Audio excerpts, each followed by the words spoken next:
expulsivo es una continuidad para verificar qué es lo que debemos hacer antes de presentar un expulsivo y qué debemos hacer para tomar las actitudes y las conductas correctas en cada uno de los casos que vamos a mencionar. Es una clase que va a demorar aproximadamente 1 hora y cuarto aproximadamente. Al final podemos tener las intervenciones de ustedes, también las preguntas o algunos aportes que ustedes puedan considerar convenientes. Hemos conversado ya con la señorita delegada, Valeria, y con los profesores. Tuvimos una reunión el día de ayer con el doctor Mascaro, jefe del curso, el doctor Sandoval, coordinador, y también con los docentes de cada sede, donde para verificar el tema relacionado con la presencia activa en sus clases, vamos a llamar lista en forma inopinada en cualquier momento, al final de la clase probablemente, al azar, para saber cómo están participando ustedes en sus clases. Es importante que ustedes entiendan y participen. Estamos prácticamente a puertas ya del último examen, que debe ser a partir de la segunda quincena de este mes. Bueno, sin más preámbulos, vamos a dar inicio a la clase del día de hoy, ¿sí? El tema es trabajo de parto disfuncional. Un trabajo de parto normal se divide en realidad en cuatro periodos. El primer periodo es el trabajo de parto en realidad propiamente dicho, que implica la fase latente y la fase activa, como ustedes están viendo acá en estos momentos. El inicio del trabajo de parto o actividad uterina regular se refiere a la presencia de contracciones uterinas con frecuencia, intensidad y duración determinadas, con patrón definido, que producen descenso de la presentación y cambios cervicales. O sea, patrón definido en frecuencia, intensidad y duración. Cuando tenemos este patrón definido, estamos hablando ya de una fase latente y una fase activa, que termina prácticamente con 10 de dilatación. Acá tenemos el término de la fase latente, que está en 3, 4, 4, 5 máximo en esta parte por acá, y comenzamos la fase activa hasta completar la dilatación completa. Llega a 10. El segundo periodo del trabajo de parto normal se refiere básicamente a la expulsión, el expulsivo, lo que hemos tomado el tema anterior en la clase que tuvimos hace una semana aproximadamente. Luego viene el alumbramiento. Y finalmente, el periodo de puerperio inmediato, que más o menos consideramos 2 horas, en la cual la paciente retorna a sus funciones vitales normales y a su estado de conciencia luego de tener el parto propiamente dicho. Una dinámica uterina normal y una dinámica uterina distóxica. Son conceptos importantes que ustedes deben conocerlos permanentemente. Si ustedes no conocen este tema de acá, estamos hablando de un trabajo de parto que no sabemos si es normal o distóxico. ¿Qué respecto a la intensidad? Tenemos acá, en el periodo de dilatación, tenemos acá de 30 a 50 milímetros de mercurio la intensidad de cada contracción. En el periodo expulsivo es máximo, que puede llegar a 50 o 60 milímetros de mercurio. Es la máxima capacidad contráctil que tiene la musculatura uterina, sobre todo a nivel del fondo uterino, para contribuir a la expulsión del producto. Hablamos de una hiposistolia cuando tiene menos de 30 milímetros de mercurio, que no va a tener la consistencia o contundencia necesaria como para poder ayudar al descenso y expulsión del producto, del feto. O una hipersistolia cuando es más de 50, en forma permanente, que no da tiempo inclusive para la relajación uterina, y llega a un agotamiento muy pronto, muy rápido, de la parte del tono uterino. La frecuencia, el término de frecuencia básicamente son siempre 10 minutos. ¿Cuántas contracciones vamos a tener en 10 minutos? Acá tenemos, por ejemplo, el normal en 3 en 10 minutos, el periodo expulsivo llegan a 5 en 10 minutos. Cada 2 minutos más o menos el periodo expulsivo tenemos una contracción intensa. El útero se contrae y viene también la llamada prensa abdominal para ayudar a la expulsión del producto. Hablamos de graves historias, o sea, el número de contracciones en 10 minutos con de menos de 3, 1 o 2 por ejemplo, o ataques de historia, igual también mayor de 5 contracciones en 10 minutos. Un ataque de historia asociado a una hipersistolia puede producir en cualquier momento un cuadro de desprendimiento prematuro del placenta. Es muy importante conocer dos conceptos importantes. El tiempo en segundos de 40 a 60 segundos, el periodo de dilatación, normalmente para la copa normal, y un periodo expulsivo puede demorar de 60 a 90 segundos. La intensidad, la frecuencia y el tiempo de la contracción es mayor en el periodo expulsivo. Se dan cuenta ustedes, ¿no? Frecuencia, intensidad y duración. Hablamos de hipocronia cuando es menos de 60 segundos, hipercronia cuando demora más de un minuto y medio, por ejemplo, 2 minutos o más inclusive. Y el tono, acordémonos siempre que el tono normal, cuando una vez que se produce la contracción uterina y el tono baja a un tono normal uterino, es lo que tienen todas las mujeres que no están gestando, entre 8 y 12 milímetros de mercurio, que es lo ideal que regrese a este nivel de tono para poder tener la suficiente periodo de reserva y poder tomar una nueva contracción con la máxima intensidad posible. El periodo expulsivo, el tono siempre es 12 o 14 inclusive puede llegar. No llega a ser tan bajo como un periodo de dilatación. Y hablamos de hipotonía cuando es menos de 8, el útero se relaja demasiado, o una hipertonía cuando es más de 12 milímetros de mercurio. Estos conceptos son importantes para considerar cuando estamos en un trabajo de parto normal o estamos con un trabajo de parto con distosia. La dilatación se dice por la incorporación. Y acordémonos, muy importante, que en una primigesta la incorporación se produce cuando la paciente llega a término. Semana 35, semana 38, la incorporación prácticamente comienza a presentarse en forma gradual y progresiva, así como también el encajamiento, a diferencia de una paciente multigesta que demora un poco más, pero es mucho más efectivo una vez que lo logra. La fase de latencia es de 0 a 4 centímetros, a partir de 4 consideramos ya una fase activa, la fase activa es de 4 a 10, la duración del periodo de latencia es aproximadamente 8 horas en términos promedio, y la fase activa aproximadamente 6 horas. Y tenemos también otro cuadro, creo que lo vimos la clase anterior. Acordémonos que el periodo de latencia en una paciente primigesta es hasta 20 horas, y en una paciente multigesta es hasta 14 horas. Muy bien, esto creo que ustedes ya lo han hecho, cómo se hace un partograma, donde se registra en un formato especial cómo está trabajando, cómo está conduciéndose un trabajo de parto en una paciente que estamos controlando. Ojo, el partograma es la mejor forma, el mejor instrumento de trabajo que nos permite tomar decisiones, que nos permite hacer diagnósticos correctos y adecuados en el momento oportuno, y saber qué cosas debemos hacer con cada paciente. Cada paciente en trabajo de parto tiene su propio partograma y sus propias decisiones en el momento que están ocurriendo los eventos. Debemos registrar la hora, el número de contracciones. Este es un esquema de cómo registrar las contracciones en tiempo, por ejemplo, el uso de oxitocina, qué medicamentos han administrado, en fin, todo lo relacionado con el partograma. Ustedes tienen la obligación de conocerlo en el momento oportuno y también tienen la obligación de manejarlo con cada paciente. Un partograma bien llevado, bien orientado y adecuadamente estructurado es la mejor herramienta o instrumento para que tomen ustedes las mejores decisiones. Si ustedes no llevan un partograma adecuadamente, cualquier cosa puede ocurrir en un trabajo de parto. Y si hay trascendencias desde el punto de vista asistencial, administrativo y extrainstitucional, estamos en problemas serios. Porque pasa a Fiscalía, pasa a Contraloría, pasa a la INCRI, pasa a un potencial juicio. Un partograma bien llevado, que no demora en realidad solamente el tiempo de parto, y tomar las cuentas correspondientes, es la mejor forma que ustedes puedan defenderse para actuar más adelante. Pero actuar siempre con la conciencia de trabajar siempre bien. Es un parto normal. Justamente lo que estamos viendo acá, la frecuencia cardíaca fetal, cómo se va registrando, el líquido amniótico, si hay líquido amniótico o no, está cerrada aquí, el cuello uterino en cuanto a dilatación, y el descenso porocefálico, como va descendiendo de 3 a 0, por ejemplo, porque he encajado, y cómo va aumentando la dilatación de 4 hasta 10. Siempre se consideran acá un periodo de 2 horas, no más de 4 horas, para saber si la curva de trabajo de parto está avanzando dentro de lo que se corresponde al periodo estimado en cada paciente. ¿De acuerdo? Por ejemplo, las contracciones están todas oscuras, significaría que está en el tema que está con más de 60 segundos. El empleo de medicamentos, acá tenemos el pulso se ve en puntos y la presión arterial se ve con estas flechitas. Son convenios que se han estructurado, que debemos siempre manejarlo como corresponde, ¿no?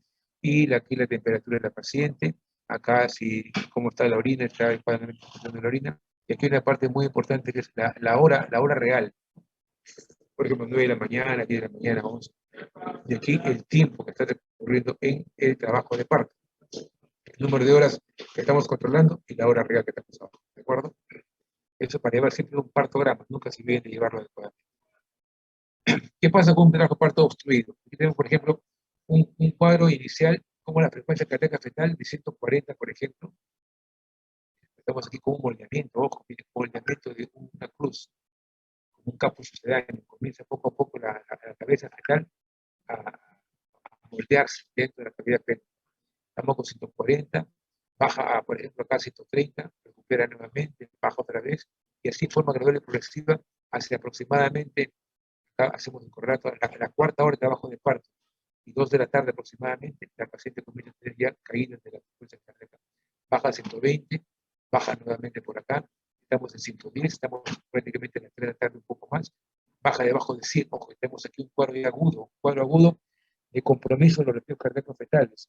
Anteriormente le llamamos sufrimiento fetal agudo, o el término es pérdida, o el riesgo de pérdida del bienestar fetal, para no darle argumentos necesarios a los señores que van, entre comillas, a defender una mala praxis, entre comillas, también, evidentemente, para decir que cómo está en el sufrimiento fetal agudo, no dice nada el doctor. Entonces, ponemos ahí riesgo de pérdida de bienestar fetal, lo cual implica tomar acciones. Debemos actuar ya con esa paciente. Algo tenemos que hacer que impida que esa progresión de los latidos cardíacos fetales empiece a caer, inclusive acá por debajo de los 100 latidos por minuto. Estamos aquí en un cuadro ya que debemos haber tomado acciones. Uno, frecuencia cardíaca fetal. Segundo, tenemos acá la dilatación que está en 4, ¿de acuerdo? Aquí tenemos 10 de la mañana, y aquí a las 1, 2 de la tarde, punto más o menos, ha llegado hasta 6, ¿correcto? Ha avanzado en 2 horas, el tiempo más o menos adecuado. Estamos también acá en la parte de la frecuencia cardíaca, dentro del tema de, del tema de los latidos cardíacos fetales de límites normales, regulares. Y acá tenemos cómo la frecuencia cardíaca tiene el correlato con el descenso, perdón, con la dilatación. Está en 6, 3 de la tarde sigue en 6, 4 de la tarde sigue en 6, 5 de la tarde sigue en 6. Han pasado prácticamente 3 horas y ya pasó la curva de alerta a la línea de acción. Tenemos que tomar alguna acción en estos momentos. Está coincidiendo en estos momentos que el descenso, perdón, que la dilatación no ha progresado en 3 horas, permanece igual. La dilatación no ha progresado. Y tenemos acá arriba un correlato que también corresponde, a la frecuencia cardíaca fetal, que también está bajando, evidentemente, ¿no? Y acá el descenso cefálico.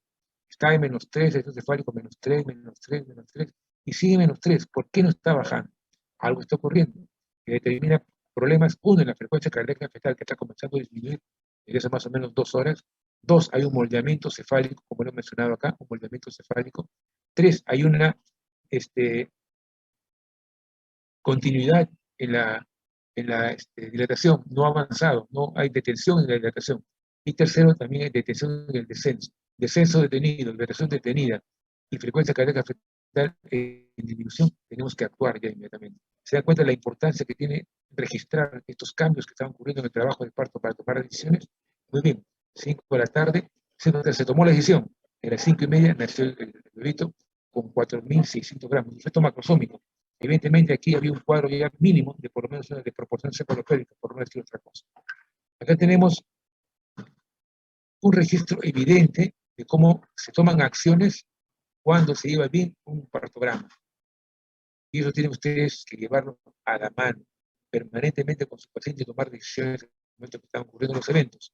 Ojo, estar también atento con la llamada rango de espera de que se produzca el trabajo de parto, la labor de parto dentro de las cifras estadísticas que tenemos para cada paciente. Vamos a ver en el siguiente lámina. Acá tenemos el registro, más de 20 segundos, acá prácticamente más de 60 segundos, de acuerdo a lo que hemos explicado inicialmente. Y acá vemos cómo la frecuencia cardíaca, por ejemplo, acá en la madre, estaba entre 80, comienza ya a subir, estamos prácticamente en 100 activos. Algo está ocurriendo también en la madre que implica cambios en su proceso de adaptación y de estabilización de cómo llevar adelante un parto. Y aquí la frecuencia cardíaca tiene mayor variación. Acá tenemos la frecuencia, el volumen de orina está más o menos en 100. Bueno, en fin, eso es más o menos cómo llevar adecuadamente un partograma para definir un trabajo de parto obstruido o un parto disfuncional. Esto es el partograma que ustedes deben haberlo visto, del Consejo Latinoamericano de Perinatología, donde tenemos 5 posibles escenarios. Y graficado acá en la dilatación del cuello uterino, que es un parámetro muy importante para evaluar el parto, y acá el tiempo en horas, cómo va ocurriendo. Acá se hicieron investigaciones con un total de pacientes, fueron 1.188 pacientes, ¿de acuerdo? Y cada uno tenía diferentes formas de evaluar. Tenemos dos formas de posición de la madre, posición horizontal o posición vertical. Dos formas de paridad, multíparas o nulíparas. y dos formas de membranas angulares, membranas íntegras o membranas rotas. Cada uno de ellos, los tres parámetros que se van juntando, tres niveles de hacer las correlaciones para saber cómo va a evolucionar el trabajo de parto. Por ejemplo, tenemos acá el tipo A, ¿de acuerdo? Acá tenemos el A. Ya se refiere a qué? A una paciente de posición horizontal, una paciente multípara, 3,5 por ejemplo, con membranas rotas. Acá tenemos el trabajo de parto. El exclusivo se debe producir aproximadamente a las 4:30 aproximadamente de la lactancia vital. Estando en 4,5, ¿de acuerdo? 4,5 llega hasta 10. Es el tiempo más o menos que se espera en promedio en una paciente multípara con membrana rota y posición horizontal. 307 pacientes llegaron a este promedio de acá, más o menos una elección estándar.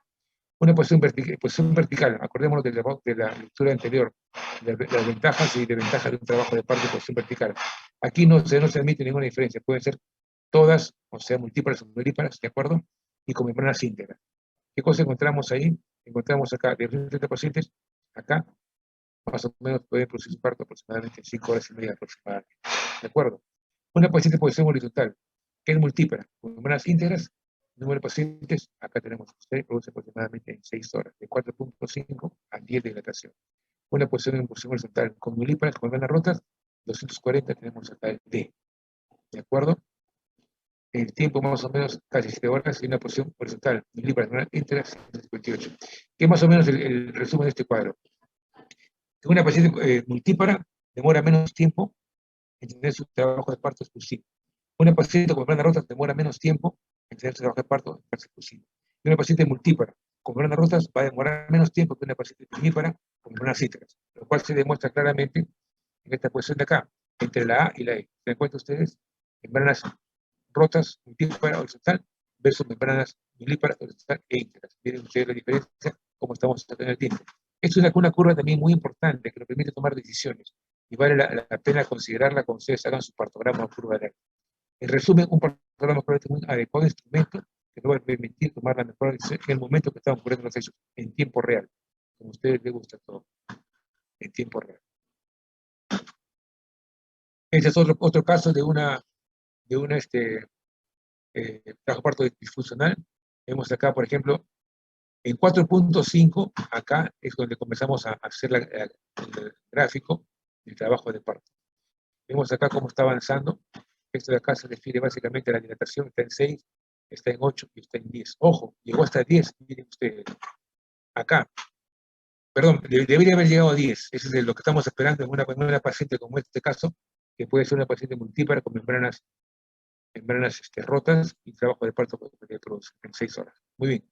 Acá el trabajo de parto real. Esta paciente que llegó a 8 en la 5ª hora, no llegó a 9 en la casi 9ª hora.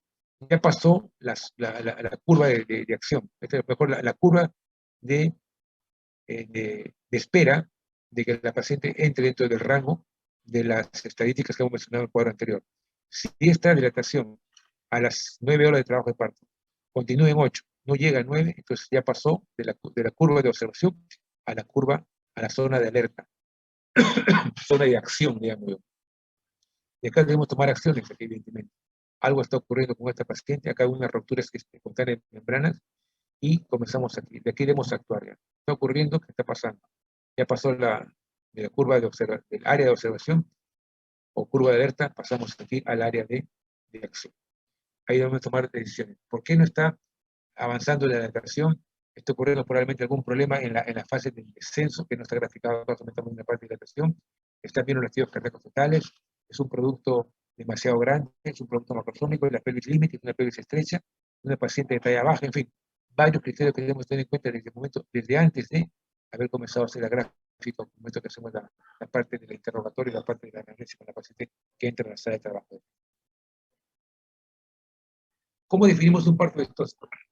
Tenemos factores importantes para el trabajo de parto, ¿cierto?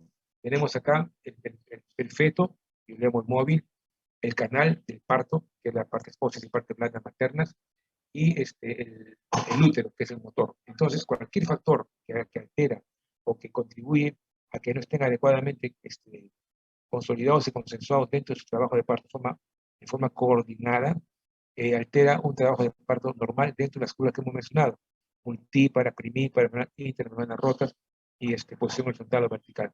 Entonces, por ejemplo, se altera el problema de la dilatación, descenso y expulsión. Son las tres cosas fundamentales que debemos saber y tener en cuenta que cualquiera de ellas, en dilatación, descenso o expulsión, ya estamos hablando de un trabajo de parto distóxico. Cualquier otro factor está comprometido. Poco de generalidades, aproximadamente 210 millones de mujeres se embarazan en el mundo actualmente. Eso equivale más o menos aproximadamente a unos 20 millones, un poquito menos de 18 millones de pacientes mensuales, unos 300.000 diarios, ¿no? Más de 20.000 por hora. 20 millones complican su embarazo. O sea, el 10% de esos pacientes van a hacer trabajo parto costoso.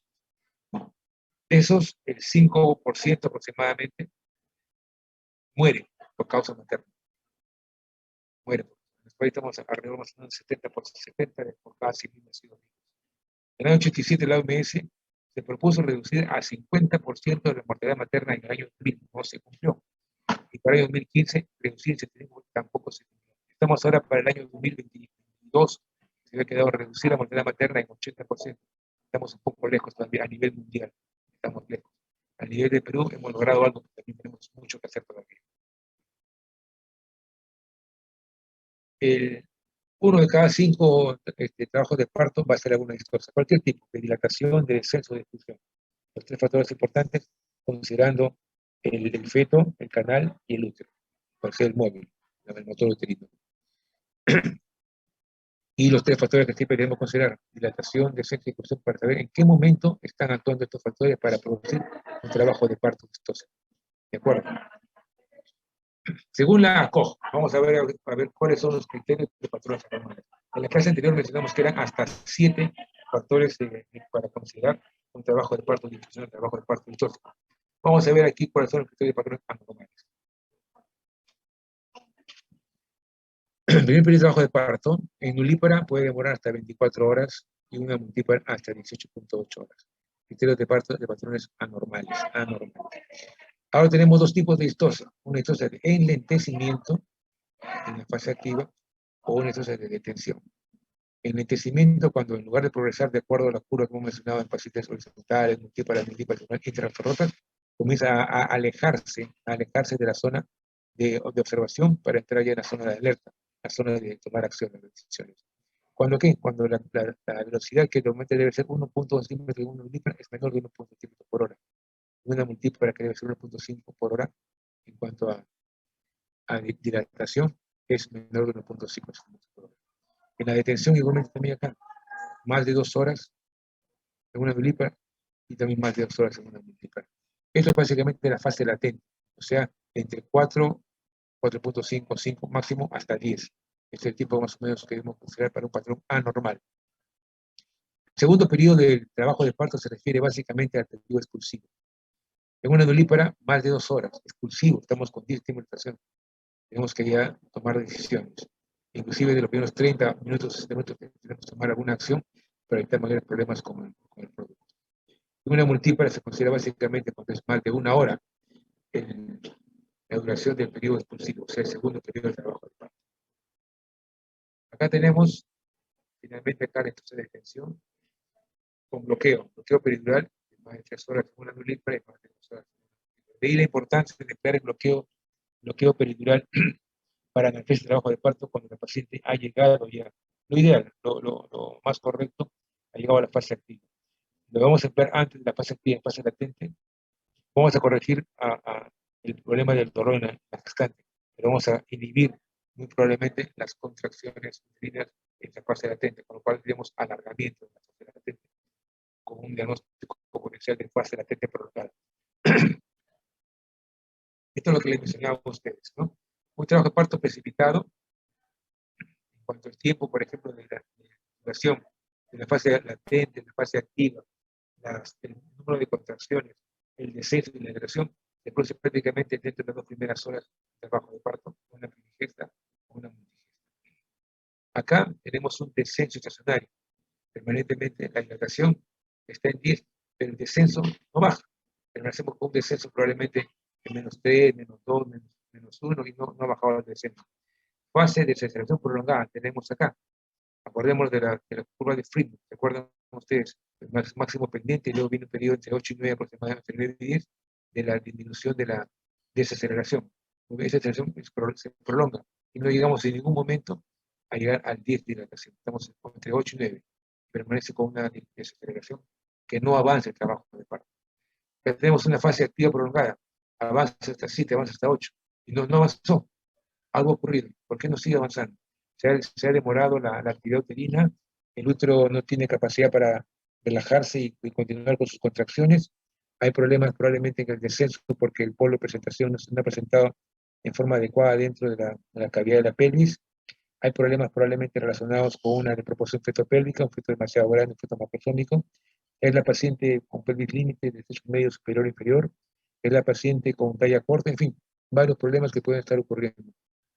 Igual también acá, una dilatación estacionaria. Aquí tenemos estacionaria, aquí una dilatación lenta. Estacionaria y también el lentecimiento de dilatación.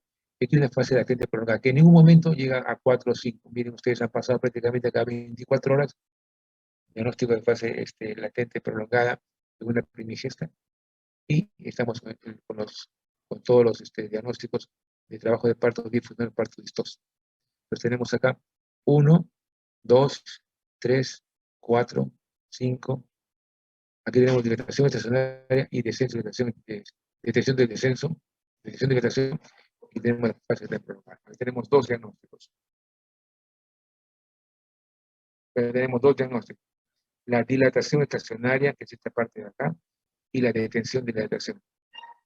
Detención y enlentecimiento. Dos diagnósticos tenemos acá para completar los 7 diagnósticos. ¿De acuerdo? Parto precipitado, descenso estacionario, desaceleración prolongada, fase activa prolongada, dilatación estacionaria y enlentecimiento de la dilatación y fase latente prolongada. Son los 7 diagnósticos que vamos a considerar siempre en el trabajo de parto automático.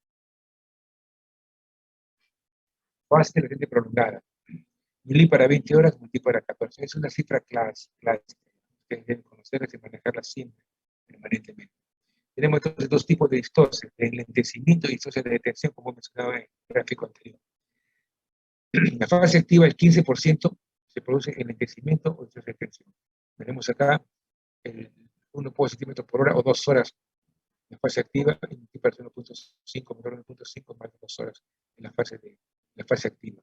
En la fase del expulsivo, tenemos acá el 15% del total de trabajo de partos difusionales son prácticamente por producto de distosia de detención. Estamos en expulsivo. O sea que ha avanzado la cabeza, el polo encefálico, se ha quedado en el introito vulvar. Se ha quedado en presentación prácticamente en más 3 o más 4 y no se ha logrado la expulsión. Aquí tenemos básicamente un problema de estrechez del plano inferior de la pelvis. Muy probablemente el ángulo subcúbico, el diámetro bisquético no ha sido adecuadamente evaluado. Ha avanzado bien y se ha detenido. ¿Cuáles causas pueden ser? Una causa es esa. Otra causa puede ser un circular de cordón ajustado al cuello, que tampoco también le impediría al producto seguir avanzando. Otra causa puede ser una distosia de presentación, que la presentación ya no está en vértice o occipucio, ha cambiado a frente, a bresma o cara. Otra causa que la cual no ha avanzado mejor dicho, se ha detenido la expulsión. Y finalmente tenemos acá un parto precipitado, es inferior a 3 horas, bien sea para primíparas o para multíparas. Más o menos lo que tenemos que tener en cuenta acerca de cuáles son las anormalidades sistematizadas respecto a la presentación en porcentajes y a la distosia de enlentecimiento y distosia de detención. Son dos tipos de distosia, acuérdense bien. O se enlentece la curva en su progresión, o finalmente se detiene. En ambos casos tenemos distosia rápida. ¿Cuál es la etiología? Tenemos 4 etiologías fundamentales que vamos a tratar de explicarlas de forma general. Comenzamos con la primera. Actividad uterina contráctil, bloqueo, desproporción y variedad. La primera es la causa más frecuente de distosia de enlentecimiento o distosia de detención en el primer periodo de trabajo de parto. ¿De acuerdo? Es la causa más frecuente. O sea, el útero, el motor, no está funcionando adecuadamente. Es un útero hipotónico, que tiene menos de 30 milímetros de mercurio de tono de contracción, un útero que tiene bradisistolia, menos de 3 contracciones por minuto, y en el tiempo menos de 60 segundos. Tenemos ahí las 3 posibilidades en cual el útero no está cumpliendo su función para llevar adelante el trabajo de parto. Todo tiene que ser adecuadamente coordinado. Motor o útero, canal, parte blanca, parte ósea materna y el móvil que es el feto. Si todo está adecuadamente coordinado, el parto debe ser normal. En caso contrario, estamos con cualquier tipo de distosia. Este es el porcentaje de penetración. Entonces, les comentaba, no son lo suficientemente intensas en el tiempo, son coordinadas. El trabajo de parto se define como la presencia de contracciones uterinas en frecuencia, intensidad y duración adecuadamente estructuradas, coordinadas, que determinan un producto, una dilatación y un descenso del producto para la expulsión final. ¿De acuerdo? Y también cuando tenemos menos de 150 unidades de Montevideo, que será por la multiplicación del número de contracciones uterinas en 10 minutos por la intensidad. O sea, 3 contracciones en 10 minutos, 3 en 10 minutos de contracciones por 50 son 150 unidades de Montevideo, que fue investigado por Palmeiro Barsi, un uruguayo que impuso las unidades como recuerdo para su país y ha quedado en el transcurso del tiempo como una norma de manejar este tipo de entidades, ¿no? El segundo es un bloqueo peridural. Muchos pacientes, sobre todo en la práctica privada, solicitan que se dé el trabajo de parto, se aceptan el trabajo de parto, porque muchos prefieren inclusive hacer cesáreas. Hacer el trabajo de parto y se va a proceder con el apoyo de anestesiología por un bloqueo peridural. Esto ha aumentado la duración entre el primer periodo y el segundo periodo de trabajo de parto. Genera cuadros de mala posición fetal, cuando las contracciones no son adecuadamente coordinadas, con patrón definido, estamos en problemas. Eso implica un mayor uso de oxitocina, estamos con otros trastornos, estamos haciendo ya una estimulación del trabajo de parto, que puede llevar inclusive a extremos de tener un parto instrumentado. Son casos menores, pero preferir no llegar a este tipo de situaciones porque en algún momento podrían personas que no tienen la experiencia necesaria para poder llegar a este tipo de manejo. El bloqueo peridural es bueno cuando está adecuadamente estructurado, adecuadamente llevado, con un anestesiólogo que esté permanentemente con la paciente las 4, 6 u 8 horas que puede demorar, aumentando el goteo, incrementando la dosificación por un catéter peridural que se coloca a la madre, y se define el momento oportuno cómo está actuando, ¿no? Catéter peridural y se va llevando la anestesia de acuerdo a la necesidad de cada paciente. Según la posición de la American College of Obstetrics and Gynecology, depende del deseo de la paciente y acá menciona que no debe cancelar la lesión mínima. En realidad, la experiencia nos ha demostrado que debe por lo menos en fase activa. En fase latente hay ciertos datos que nos hacen correlacionar con cierto nivel de evaluación de que el trabajo de parto entra en una fase de enlentecimiento, en la fase latente. Más de 5, 4.5 a 5, con toda seguridad va a ser muy efectivo y una adecuada eficiencia terapéutica. El tercer factor del trabajo de parto anormal es la desproporción, la incongruencia entre el tamaño del feto, ¿de acuerdo? Y el continente y el contenido. El continente puede ser pequeño, puede ser grande o puede ser proporcional. Un continente adecuado, una paciente normal con un feto grande, estamos de un cuadro de desproporción fetopélvica, evidentemente, ¿no? Eso se manejaba anteriormente con la red cefaloperimetría, pero ahora lo más importante es que ustedes se entrenen a hacer unos correctos tactos vaginales. Solamente para recordarles, tenemos 3 planos, el plano superior, el plano medio y el plano inferior. El plano superior, el parámetro de evaluación es el promontorio, verificamos el conjugado diagonal. Si ustedes logran tratar el promontorio, es una pelvis estrecha, definitivamente. Esa pelvis, con toda seguridad, la cabeza va a estar fuera de la pelvis, no está encajado, va a estar flotante. El segundo plano se refiere al plano medio. Tenemos que evaluar ahí las espinas ciáticas, los ligamentos sacrociáticos, las paredes laterales de la pelvis, la concavidad del sacrocoxis y la movilidad del coxis. El plano inferior, 2 parámetros de evaluación, el ángulo subcúbico, el diámetro bi-isquiático. Eso es clínica, y ustedes tienen que poco a poco ir aprendiendo y conociendo. Nunca pierdan la oportunidad de hacer un tacto vaginal a sus pacientes, pero cuando estemos internados semipresencial a comienzo del próximo año, podemos aprender a manejar este tema. En realidad es sencillo, solamente es cuestión de práctica y poder evaluar cada uno de los parámetros de la pelvis. Entonces, este cuadro del BCP produce generalmente problemas de enlentecimiento y problemas de detención del trabajo de parto. Y después se queda un asinclitismo anterior o asinclitismo posterior, recuerdan ustedes, cuando la sutura sagital está o más cerca o más lejos del pubis o más cerca o más lejos del sacro. para verificar hasta qué punto podemos saber si hay o no una adecuada correlación entre el tamaño del feto, el contenido y el tamaño del apéndice, que es el continente. Y por último tenemos acá, que también es una anormalidad de trabajo de parto, la posición occipito posterior persistente. Esto en realidad aumenta la duración de la fase activa, tanto en el primer periodo, fase de dilatación hasta 10, como en el segundo periodo, la fase exclusiva. Mientras más desviados estemos de la posición occipito anterior, de la posición de vértex, occipulso vértex, más probable tengamos la necesidad de que esta anormalidad de posición terminemos en un cuadro de programar una cesárea electiva. Acá tenemos una explicación sobre cómo es un monitoreo fetal. La paciente está en el cúbito dorsal, está semi-sentada, y estamos graficando acá la frecuencia cardíaca fetal con todos sus parámetros de evaluación en cuanto a aceleraciones, desaceleraciones, línea basal y la variabilidad latido a latido, y también la parte del tono muscular uterino. Con cada contracción tiene su correlato también en la frecuencia cardíaca fetal.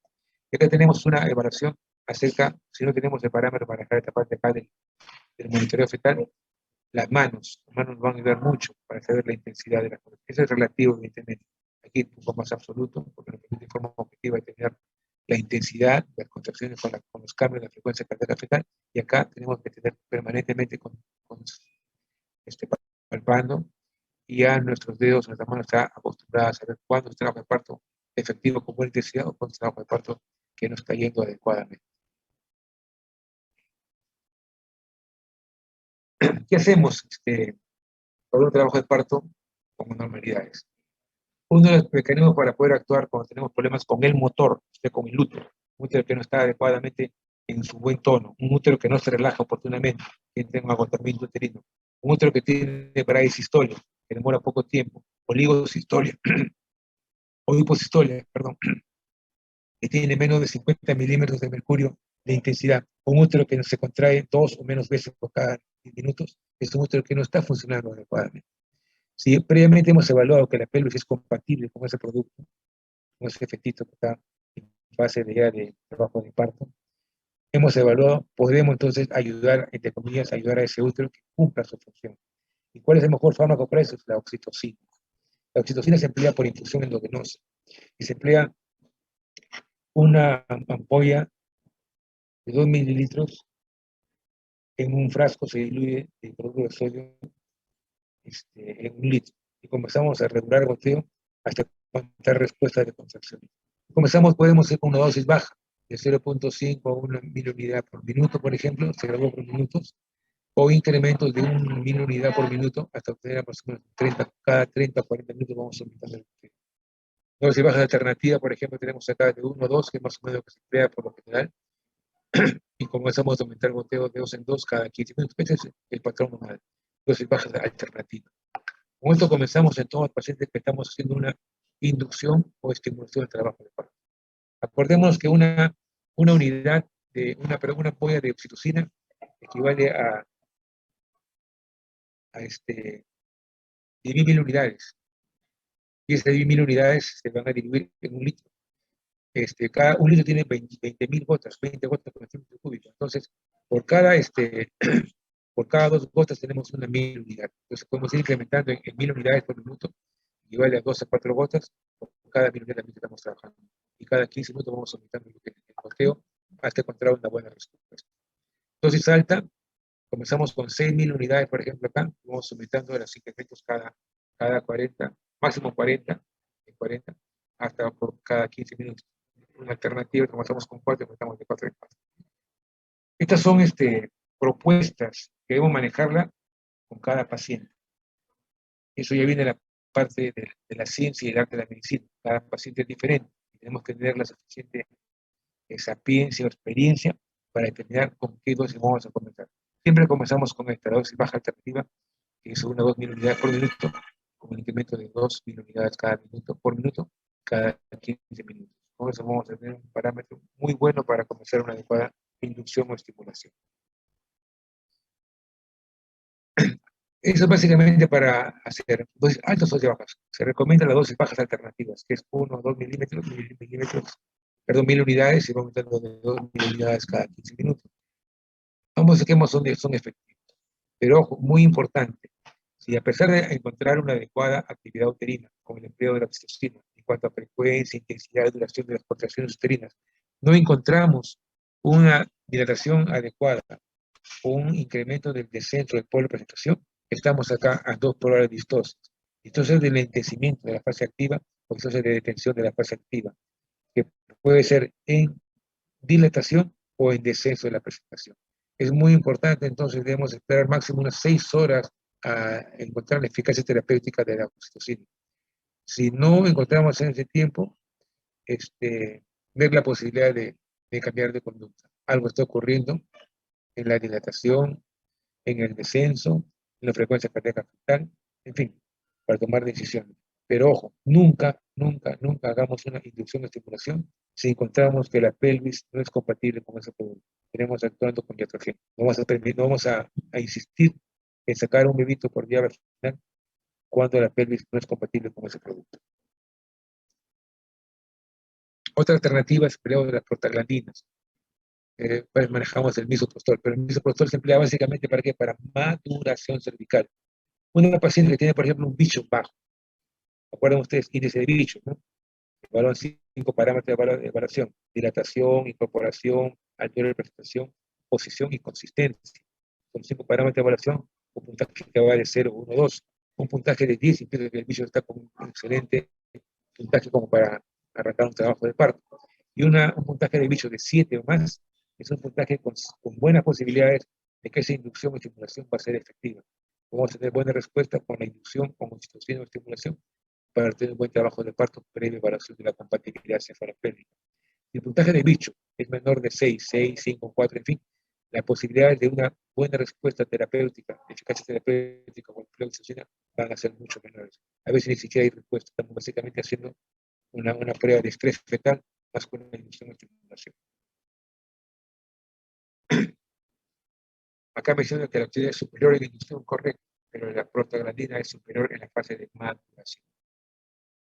Y se emplea cantidades mínimas, a orden de los 25 microgramos. Una tableta de misoprostol tiene 200 microgramos. Empleamos prácticamente la octava parte. Por eso también hay tabletas de 50 y 25 microgramos, pero no son son un poco escasas para meterlas en el mercado. El misoprostol de 200 microgramos tenemos que dividirlo en 8 partes, un poco difícil, pero en fin, cuestión de saber hacer una adecuada división. Otra forma también de manejarlo es la enotomía. Una enotomía planificada disminuye el riesgo de distosia. O sea, ¿cuándo hacer una enotomía? Cuando estemos por lo menos en 6 o 7 y con una cabeza encajada. ¿Para qué? Para evitar que si no está encajada pueda meterse el cordón umbilical y perdemos todo. Un cordón umbilical que está en presentación antes de la cabeza del polo de presentación. Hay problemas ahí, inclusive hasta el latido cardíaco, porque puede comprimir el latido con cada contracción. No incrementa el riesgo de infección, claro. Evidentemente tenemos la forma de manejar la frecuencia de los tactos vaginales en el momento que está ocurriendo los eventos. Y una anatomía más oxitocina, los resultados son iguales prácticamente que si empleamos solamente la oxitocina sola. Lo importante, ¿qué cosa es? Dar la suficiente fortaleza o intensidad de contracciones al útero para que el útero sepa, entre comillas, cuándo comenzar a actuar para ayudar a la expulsión del producto. Finalmente tenemos la emulación, que solamente básicamente para mejorar la comodidad del paciente, y no es una técnica efectiva para el manejo de la cistosis.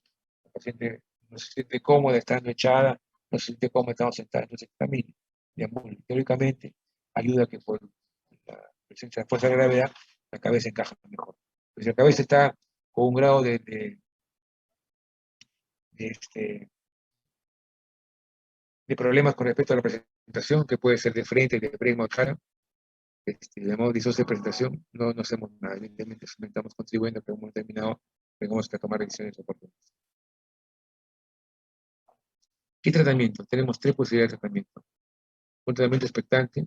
Importante, la expectación es presente en tanto estemos en la llamada curva de observación, o sea, entre la curva de alerta y la curva de acción. Un trabajo de parto vaginal asistido, instrumentado, y por último una cesárea. Son las 3 formas que tenemos de corregir un trabajo de parto En este caso, el segundo periodo de trabajo de parto, o sea, periodo de fase exclusivo prácticamente. ¿Cuándo emplear un tratamiento expectante? En el segundo periodo de trabajo de parto. Hay que hacer una anatomía, perfecto, si no la tiene. ¿Para qué? También para evaluar el tipo de líquido amniótico que sale. El líquido amniótico es claro, blanco, lechoso, sin ningún problema. Pues estamos bien.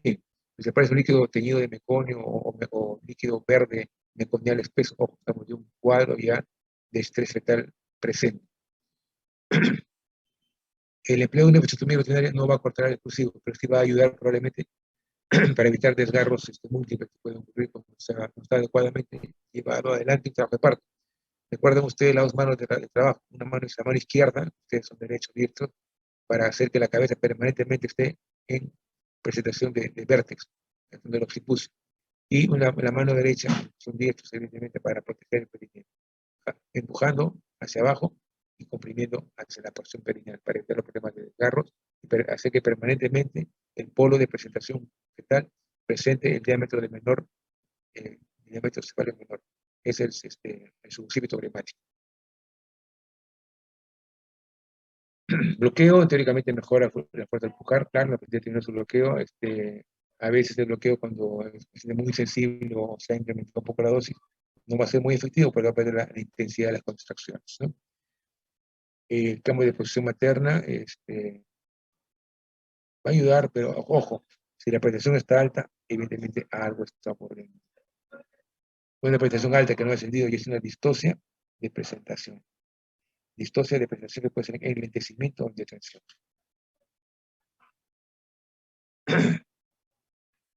Parto vaginal asistido, básicamente el empleo de fuerza de sobaco, cada vez se usan menos, porque el trabajo de parto tiene que ser adecuadamente estructurado, no llegar hasta la parte final.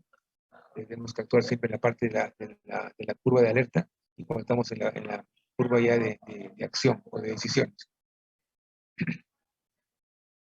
Nunca emplear fuerzas altos, sean proscritos, porque pues daños a nivel facial, a nivel nervioso y a nivel muscular. Y son casos extremos, evidentemente, para emplear. Cuando estábamos en la residencia, hace muchos años, empleamos fuerzas, sí, evidentemente, fuerzas de salida y fuerzas bajas, pero el Killian, el Morton, en fin, pero cada vez son menos usados, se prefiere, evidentemente, llegar a un diagnóstico más correcto, con una curva de alerta y con un partograma bien llevado para tomar decisiones antes de llegar al suicidio, ¿no? Y finalmente tenemos una cesárea que es prácticamente la decisión final cuando todos los parámetros de evaluación ya han sido adecuadamente estudiados sin tomar efecto en ninguno de ellos, ¿no? Acá tenemos aquí una parte fundamental, el trabajo de parto para el tratamiento, ¿no? Una paciente con occipito posterior persistente, por ejemplo, lo que hemos mencionado inicialmente, que se ve aproximadamente en 1 de cada 5 meses a término, que se diagnostica al momento del parto y va a ocasionar o distosia de enlentecimiento o distosia de tensión, tanto en la primera como en la segunda parte del trabajo de parto, fase latente, fase activa y fase explosiva acá. ¿Qué tratamiento podemos verificar? Hay hasta 4 posibilidades, yo diría hasta 3, descartando las fuerzas, ¿no? Un tratamiento expectante si la frecuencia cardíaca fetal es normal y ahí tenemos una progresión de trabajo de parto normal. Es decir, en cuanto a dilatación, en cuanto a decencia, en cuanto a frecuencia cardíaca fetal, no hay ningún problema. Perfecto, podemos asistir un trabajo de parto con diabetes. La rotación puede ser también manual o digital. Es necesidad, entre comillas, de acelerar el trabajo de parto y evita sobre todo los problemas de distosia de detención. Si falló la punta expectante y no ha mejorado, y no tenemos también la posibilidad de la rotación, pasemos de frente a donde van a hacer ustedes sus no van a tener la posibilidad de usar fuerza, tampoco no hay en estos momentos. Tienen ustedes que evaluar a sus pacientes, de que entran al control prenatal, hacer su tacto vaginal y colocar en la historia clínica tacto vaginal con pelvis ginecoide, bueno, desde el punto de vista acá, ginecoide, antropoide, platipedoide, androide, pero es determinar, sobre todo a partir de semana 36, si es una pelvis proporcional, una pelvis congruente o compatible con el feto. Si hay proporcionalidad entre la pelvis, el continente, con el contenido que es así, podemos tener el trabajo de parto en nuestra posta, en el centro médico, siempre cuando esté autorizado para poderlo realizar.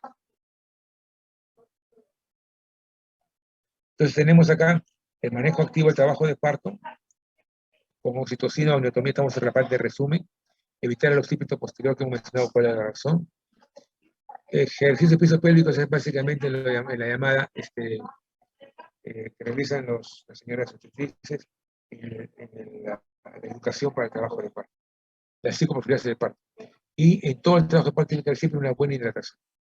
Una paciente en trabajo de parto no puede estar deshidratada. La deshidratación genera acidosis en la paciente, genera problemas conducentes a tener problemas relacionados con cuadros más frecuentes de un riesgo mayor de sufrimiento fetal, perdón, de pérdida vital fetal, y ella puede tomar líquidos, anís, manzanilla, en fin, algo que pueda compensar el gran esfuerzo y la gran pérdida calórica y de líquidos que tiene una paciente abajo. Entonces, oxitocina y la miotomía. Propone aquí dosis altas cuando tenemos la evidencia de que el motor uterino es el que está fallando. Comenzamos con 4 o con 6, dependiendo si sea la dosis alta, normal o la alternativa, para verificar hasta qué punto podemos mejorar la frecuencia, intensidad y duración de las contracciones uterinas. Entonces es muy importante, no se ha demostrado su utilidad como están viendo ustedes acá. Esto se refiere básicamente a la psicoprofilaxis del parto. Se ha demostrado cierta disminución del periodo expulsivo, ¿sí? Puede contribuir porque la paciente sabe cuándo pujar, sabe cómo pujar, con qué intensidad hacerlo, en qué momento hacer el jadeo, en qué momento hacer la expulsión fuerte. Esas son explicaciones que se realizan en la llamada psicoprofilaxis del parto, pero tiene que ser consciente de cómo participar ella en su trabajo de parto. Y finalmente, lo que les mencionaba a ustedes, una hidratación adecuada genera problemas de difusión endometrial y problemas de acidosis materna. Con correlato por el cordón umbilical pasa problemas de cierta producto. Una paciente no hidratada adecuadamente tiene mayor tiempo de duración, el primer periodo y el segundo periodo de trabajo de parto. Fase latente y fase activa y la fase de expulsión. Esto es importante que lo vamos a considerar. Ojo, miren, la quinta causa de muerte materna en el Perú es el parto distóxico. Miren, tenemos aproximadamente unas 600 muertes maternas al año, un poquito más, un poquito menos. ¿Qué cosa equivale a eso? Que tenemos ahí 24 muertes maternas por parto distóxico en un año. ¿Qué pasó? No hicimos adecuadamente nuestra tarea de hacer un buen partograma, no evaluamos adecuadamente a nuestras pacientes cuando estaban en control prenatal, permitimos que una paciente cuando proporciona la pélvica llegue al trabajo de parto y no hacemos nada para haberla transferido a tiempo a un hospital de la provincia, de la capital, donde tenemos servicios salud para que pueda ser manejada en un nivel de complejidad adecuado con capacidad resolutiva mayor que nuestros centros de salud. Ojo, es responsabilidad de ustedes cuando sean médicos, cuando tengan su colegio médico ya estructurado, tengan el título y nombre de la nación, actuar con la responsabilidad y competencia que significa esta actividad con función de atención a nuestros pacientes, ¿no? La primera causa, como saben ustedes, es la hemorragia, la preeclampsia, la infección y el aborto en general. Aquí va una torta biológica, estadística. Encontramos acá el parto obstruido es el 8% del total de muerte materna en los países en desarrollo. Y se dice de la hemorragia. Básicamente, ¿por qué? Porque no hay bancos de sangre en todos los centros de salud, presidente. Hipertensión, segundo, aborto, condiciones de riesgo, inadecuadas condiciones de sepsis, antisepsis, sepsis por abortos sépticos, en fin. Causas indirectas, por ejemplo, accidentes cerebrovasculares, falla renal, problemas pulmonares, problemas de COVID. Hemos tenido muchos pacientes con COVID gestantes que han fallecido. En nuestro hospital hemos tenido 4 pacientes fallecidos por problemas de COVID en el último trimestre. Pero en el último primer semestre del año. El parto 8% a nivel del país en vía de desarrollo. Eso para que tengan ustedes conciencia de la importancia de hacer un adecuado diagnóstico y tratamiento de un trabajo de parto obstruido o trabajo de parto distóxico. Esto básicamente un poco de epidemiología que ustedes lo conocen, el concepto de agente, huésped y medio ambiente. Tenemos cuáles son las causas consideradas desde el punto de vista epidemiológico del parto distóxico, la incisión, accidentes, en fin, ustedes están viendo en estos momentos acá en la pantalla, intervenciones quirúrgicas previas, en fin, mala presentación y posiciones, tumor del canal genital. El huésped, pelvis pequeña, los he mencionado, ustedes tienen que saber cuándo determinar que una pelvis es adecuadamente congruente o compatible con el producto. Una pelvis normal con un producto normal, no hay ningún problema respecto a la compatibilidad feto-pélvica. Una pelvis pequeña con un producto normal es una pelvis con una proporción feto-pélvica por pelvis pequeña. Un feto grande con una pelvis normal también es una proporción feto-pélvica. Acá tenemos el tema. Feto grande con pelvis normal es una proporción feto-pélvica. Asimetría pélvica, pacientes que tienen secuela, por ejemplo, de polo, accidentes de fractura de cadera, que tienen asimetría pélvica. Una principalidad es diferente, acordemos de las primeras láminas. En la paciente de posición horizontal y vertical, trigetas, multigestas, membrana rostro, membranas íntegras, como el tiempo que también varía. Esta es la principalidad, y qué accidentes tuvieron en etapa reproductiva. Abortos frecuentes, recidivantes, recurrentes, que han generado síndrome de Asherman y el plegamiento exagerado de la placenta dentro del endometrio, problemas relacionados con placenta creta, ojo, también pueden haber también problemas ahí más adelante.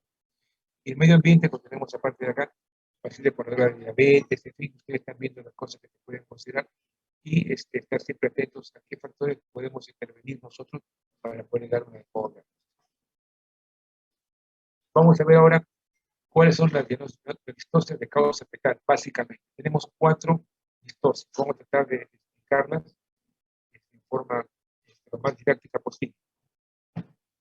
La primera es el tamaño del feto, la macrosomía. El segundo, las anomalías de presentación y posición. Aquí vamos a hablar básicamente del feto, acá el feto podálico, el feto transverso, acá el feto macrosómico, anomalías de situación y las deflexiones que son 3, ¿no? La de cara, de frente y de oreja. Comencemos con la primera, la macrosomía fetal. Son fetos mayores de 4 kilos y básicamente asociados a estos factores que están mencionando. Pacientes que tengamos, por ejemplo,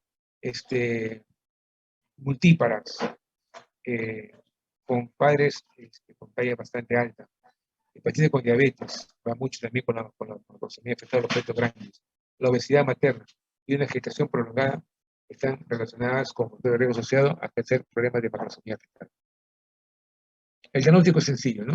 El estudio uterino nos permite ver, de acuerdo a la regla que conocemos, es un producto que puede pesar más de 4 kilos o cercano a 4 kilos, cuando no tengamos la posibilidad de usar una ecografía. Y las maniobras de Leopold, así como la ecografía, son parámetros de evaluación que nos van a permitir saber si estamos ante un cuadro, una macrosomía fetal o un feto grande.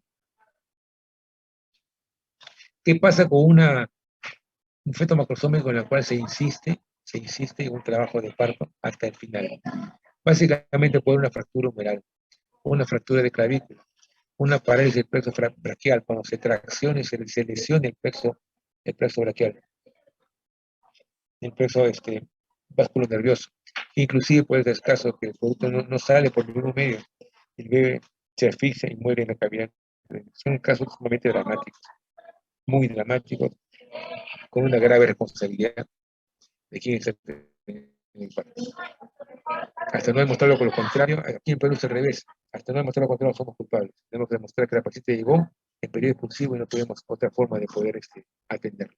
Porque si la paciente viene en trabajo de parto, en fase latente, en fase activa y no hemos hecho nada, ojo, asume la responsabilidad que corresponde por no haber tomado las acciones correspondientes en el momento oportuno. Consecuencias maternas, hemorragia de parto, sí, pueden desgarros de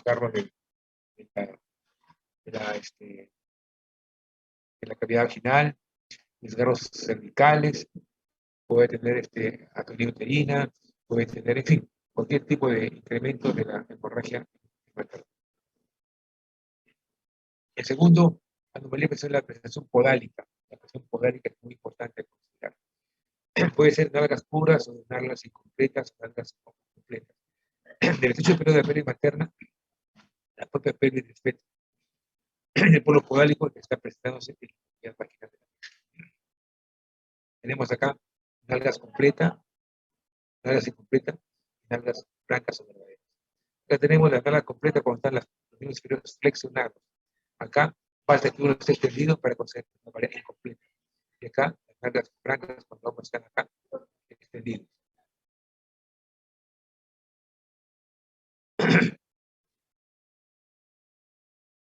La variedad incompleta de algas francas, o sea, tenemos acá la presentación con los miembros inferiores completamente extendidos, con algas francas en realidad incompleta. Porque la completa se refiere básicamente acá a la presentación de algas con los miembros inferiores en flexión, la completa.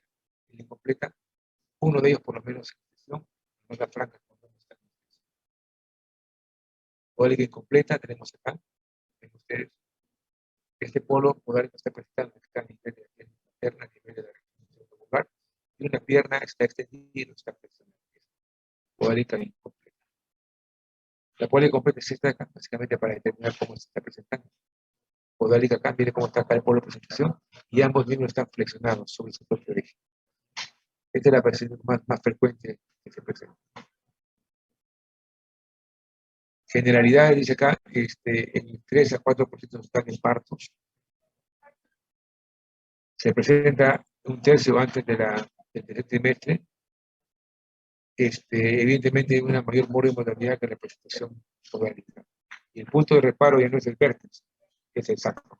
Hablamos, por ejemplo, de sacroiliaca derecha anterior, sacroiliaca derecha transversa, sacroiliaca derecha posterior, en fin. Porque el parámetro de evaluación, así como tenemos el occipito, el occipito iliaca izquierda anterior posterior, de acuerdo a los parámetros de evaluación, vamos a tener el sacro como punto de referencia para llevar adelante los diagnósticos de cómo está variando los movimientos de la rotación interna del producto dentro de la película. Acordémonos siempre de los parámetros de evaluación de la cadencia, ¿no? Acomodación, descenso, encajamiento, flexión, rotación interna, extensión, rotación externa y expulsión. Los 8 puntos cardinales, movimientos cardinales del trabajo de cuerpo. Y cuando el producto comienza a variar su posición en la rotación interna, el punto de referencia es el sacro. Vamos a determinar que puede estar, por ejemplo, en SIDA, sacroiliaca derecha anterior, sacroiliaca derecha transversa, sacroiliaca derecha posterior. Por ejemplo, de acuerdo a cómo va evolucionando los movimientos de la rotación interna del producto dentro de la cavidad pélvica. Hay un concepto básico de física, llamado la ley de acomodación del pañol. Se refiere básicamente al continente y al contenido.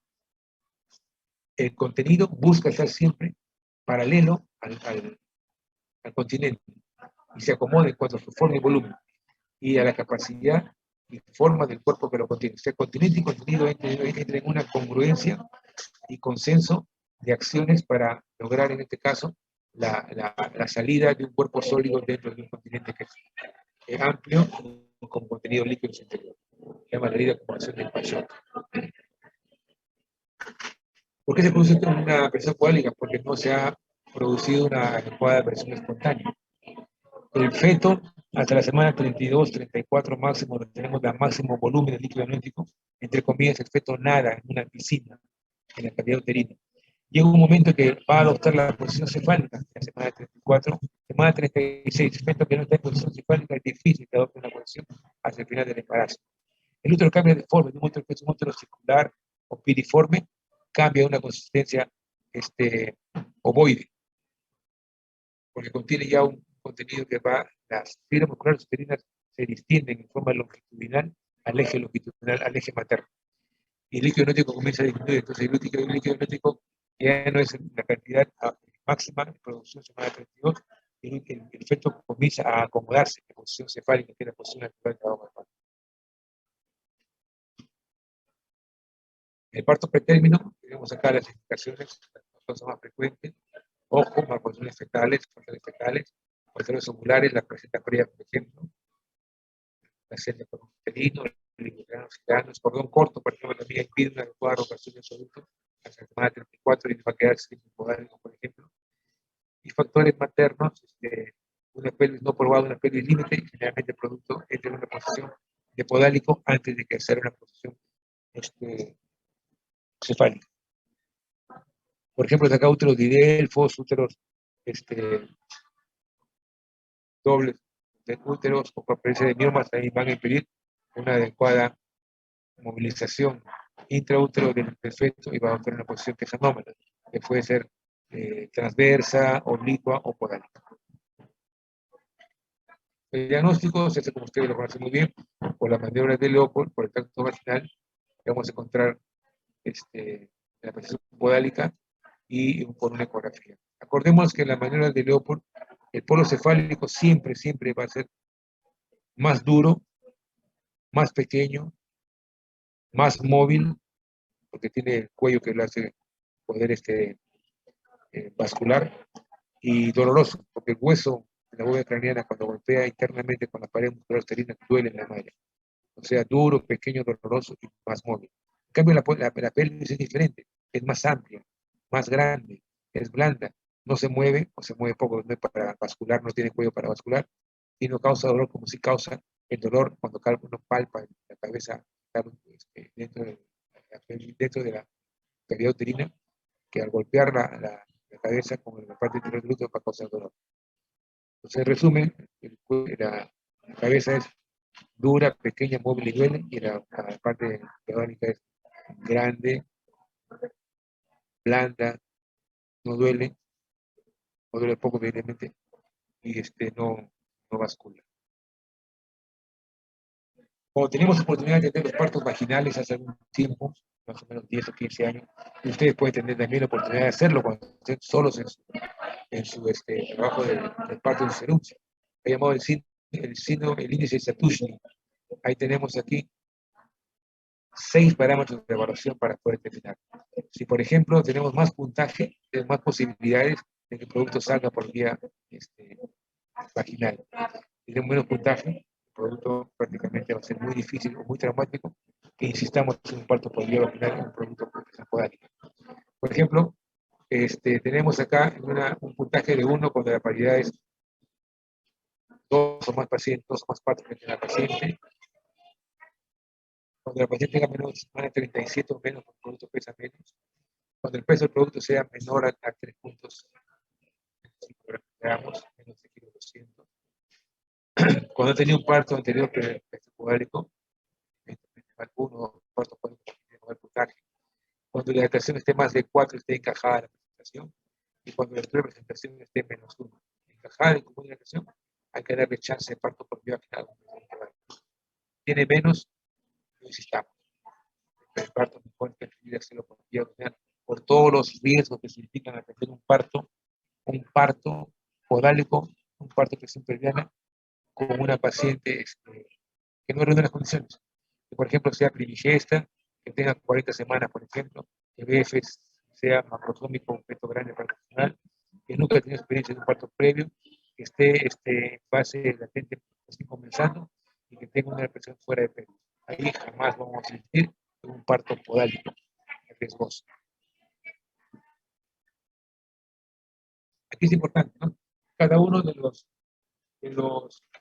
movimientos que hemos mencionado inicialmente, los cardinales por parto, de la acomodación, descenso, encajamiento, flexión, reacción interna, extensión, externa, extensión, serán lo mismo, pero en forma inversa. Serán los 10 tiempos, pero a veces los tiempos son prácticamente simultáneos, pero tenemos que ver la forma de cómo manejar los cabos de ellos.